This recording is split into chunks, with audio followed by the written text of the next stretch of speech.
Hello, my name is Karin Jensen, and The Strength of Water is my mother's memoir as told to me. Starting in the 1920s, spanning nearly a century, it offers exquisite period details of immigrant life in the 1920s and again in mid-20th century California, and of Cantonese village life in the 1930s. It's a story of dual identity, life on the margins, survival, and New World dreams. The title is inspired by a quote from the Tao Te Ching, founding document of Taoism, which goes, "Water is fluid, soft, yielding, but water will wear away rock. What is soft is strong." It reminded me of my mother. She never had sword strength, but she always had the fluid strength of persistence.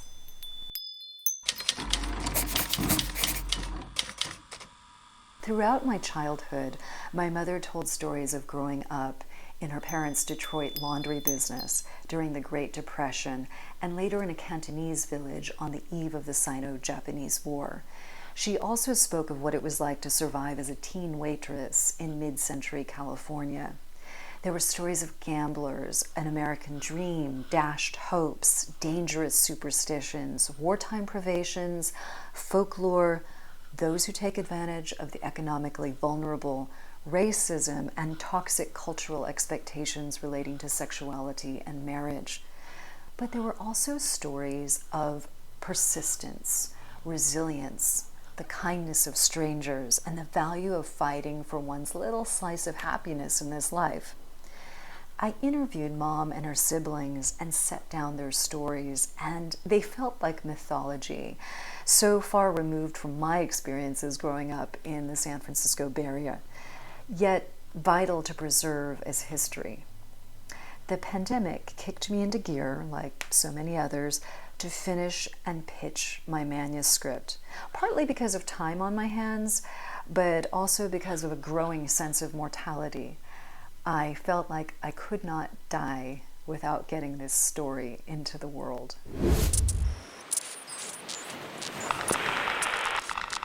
This is a reading of the prologue. In my heyday, I was a bit over 5 feet tall. Today, I am 4 feet 8 inches. I'm a little person, but I have lived a big life. China, the country of my heritage, traded silk for gold with Rome and Carthage. And millennia after the Roman Empire and Carthage fell, China still endures. I like to think of myself that way. I did not have much formal education or encouragement as I grew up. Some think my ways are a little backward, but I have persisted.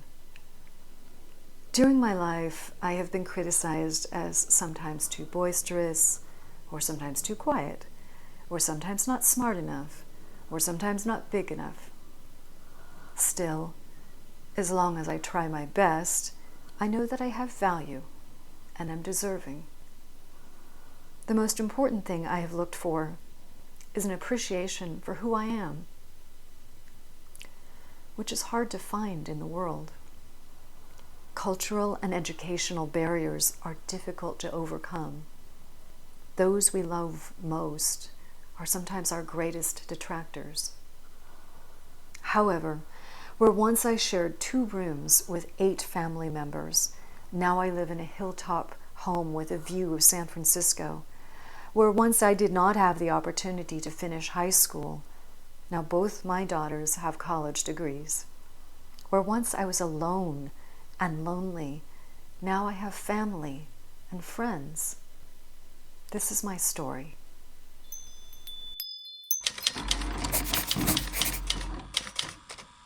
I feel so lucky that my mom, dad, aunts, uncle, and sister generously shared their stories with me. I've spoken to many who say that their elders are not always willing to share painful stories from their past. My husband's parents are Danish immigrants who lived through Nazi-occupied Denmark, and they were never willing to talk about it. The memories were too dark. And I understand that, but now those stories are lost forever.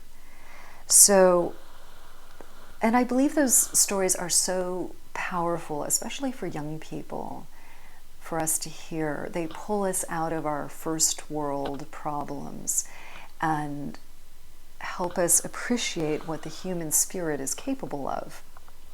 So yes, I encourage people to solicit stories of their elders. They have so much wisdom to share, and the stories that they share are gems, real treasures.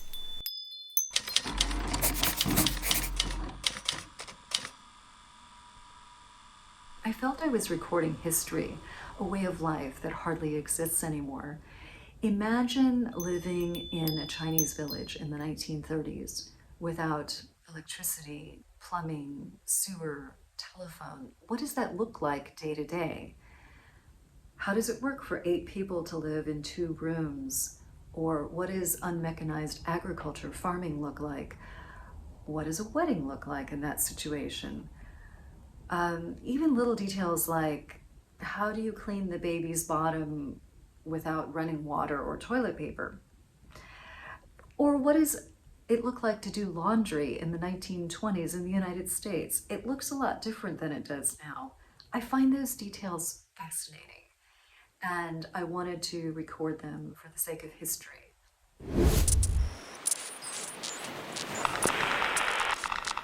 For a second reading, I would like to touch on humor in the story, which may be surprising because a lot of the book is set in desperate times and desperate circumstances, and yet humor still happens, especially in the immigrant experience and relating to clashes of culture. This story is from one of her first jobs as a waitress at a nightclub called the Paradise Cafe during World War II. The restaurant was especially popular with military men on leave. Sailors, soldiers, and military police all came in. Groups of sailors or soldiers would get rowdy, usually speaking loudly, flirting with each other's girlfriends, shoving, then coming to blows. The military police would haul them out to a wagon and take them back to their base or ship. They confined the truants for a few days. Afterward, the fellows came back to the Paradise Cafe, usually to start the cycle of rowdiness and arrest all over again. The sailors often came in with their dates. After a few drinks, they would leave for a while, then come back. When they returned, their girlfriends would have grass on the back of their dresses. "Say, why do you suppose that girl has grass on the back of her dress?" I asked a fellow waitress. She replied with a knowing smile, "Those 2 have been over to Lake Merritt."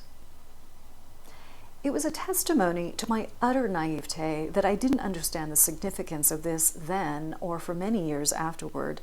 I only thought to myself, doesn't that girl care that she has grass on her back? My employment was educational in other ways.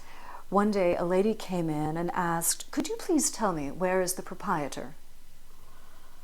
I didn't know what proprietor meant. It sounded like a fancy word for something private, so I directed her to the ladies' room. The woman walked through the door, then immediately turned around with her face flushed and her expression mad. "That's the ladies' bathroom. I want to speak to your boss." "Oh," I said, red-faced, and pointed her in the direction of the owner. That's how I learned the meaning of the word proprietor.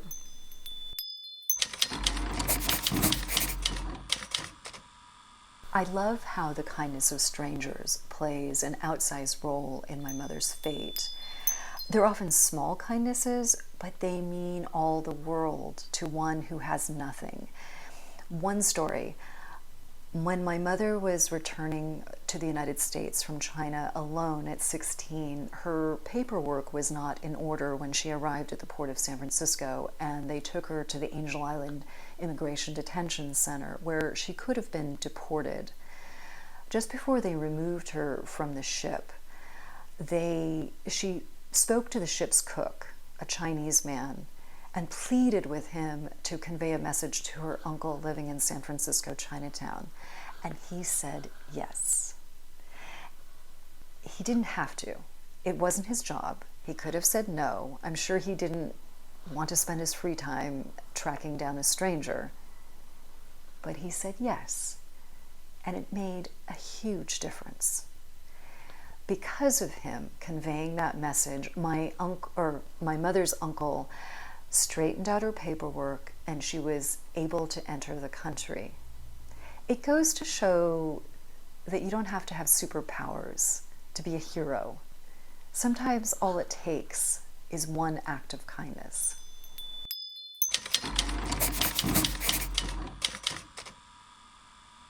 I hope you enjoy The Strength of Water as a really good story of a brave little girl born into humble circumstances who has big trans-Pacific adventures and overcomes incredible odds to get her happy ending. I hope it inspires you to hold on to dreams and to understand the power of small kindnesses. And I hope it inspires you if you feel downtrodden or abused. I hope you enjoy walking in the shoes of someone who lived 50 to 100 years ago in the United States and also in China. I enjoy those kind of stories where you get to learn about what life was like in different times and different places. And finally, I hope it inspires compassion for the immigrant experience and an interest in Asian American history, which is part of American history. This final reading relates to the power of small acts and small kindnesses. It is from when my mother was living in the village in China and she had contracted a disease called beriberi, a deficiency of B vitamins that caused her to lose the power to walk. And her stepmother, Seem, was administering all sort of superstitious cures that were actually making her condition worse. Yet a few days later, a miracle happened. I could hear Seem talking outside with some ladies. One said, "Why don't you mix some hompei, rice bran, with water and see if she'll eat that?" Hompei was a rough food usually thrown out to the pigs, but nutritious and filled with B vitamins. This remedy was the simplest yet recommended, but where the other treatments spoke only to my spirit, which was already strong, this spoke to my body, which was weak. I never learned the identity of this woman, I only heard her voice, yet she saved my life. The boiled hompei smelled so good that I ate the whole bowl that Seem gave to me. Seeing that I ate it, she gave me more, and then more. As the days passed, the more I ate, the stronger I became. I began to move and turn myself. Seem took me off the death board and put me back in bed. After some weeks, I could sit up, and she began to hold me under my arms to practice standing, and then something amazing happened. One day, Seem propped me up on a chair at our kitchen table where I could look out the door at the footpath. Suddenly, a neighbor came running up. "Somebody's at the gate," she said. "They've got a letter for King Ying." A letter always caused excitement, and since the war had begun, they came less frequently. My whole family ran down to the gate. After a time, through the door, I could see Seem and my siblings hurrying up the path with my letter. Suddenly, my whole body felt light. I stood up. But I had forgotten that I was not able to stand up. I was more spirit than substance then. I fell forward on my face and my knees. My family rushed in to pick me up and set me back in my chair. I was flushed and teary with excitement. My sisters opened the letter and began to read. It was from Uncle Philip, our mother's brother who lived in California. "Dear Helen," it read, "we heard you have been sick, and we are worried about you. We hope you are getting better. The letter went on with many kind thoughts and wishes for me, and inside was some money. This was the best, luckiest day of my life. I had never received a whole letter and some money just for me. Seem soon took care of the money. Every cent was needed to buy food for the family. Still, I knew it had been there. And I knew that someone halfway around the world had thought I was important enough to send me their kind wishes and thoughts and that money.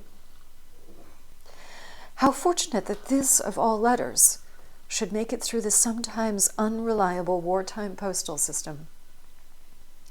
I took this as a great omen of hope. The more I thought about it, the better I felt, until I sat there glowing with happiness. From that day forward, I grew stronger. Thank you. Thank you for listening.